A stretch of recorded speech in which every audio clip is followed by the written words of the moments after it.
கருப்பு பணம் அங்க பதுக்கி வைக்கப்படுகிறது அப்படிங்கிற குற்றச்சாட்டை நீங்களாம் பார்த்திருப்பீங்க. குறிப்பிடும்படியாக நம்முடைய இந்தியாவில் இருக்கிற அரசியல்வாதிகள் எல்லாருமே சுவிஸ்ல போய் அங்க இருக்கிற வங்கிகள்ல பணத்தை எல்லாம் பதுக்கி வச்சிருக்காங்க அப்படின்ட்டு.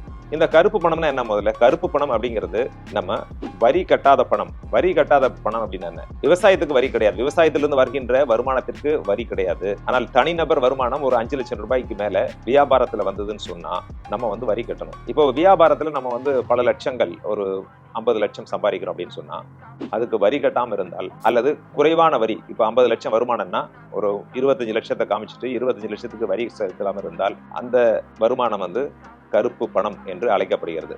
இந்த மாதிரி கருப்பு பணம் பெரிய பணக்காரர்கள் 1000 கோடிகள்லாம் வச்சிருப்பாங்க. இதை எப்படி கொண்டு போறது அப்படிங்கிறத ஒரு சூழ்நிலையில தான் இந்த சுவிஸ் மாதிரி நாடுகள்ல வங்கிகள் இருக்கு. அந்த வங்கிகளை கொண்டு போய் இந்த பணத்தை வச்சிடலாம். ஆனால் அந்த நம்முடைய நாட்டு வங்கிகளுக்கும் சுவிஸ்ல இருக்கிற வங்கிகளுக்கும் உள்ள வித்தியாசம்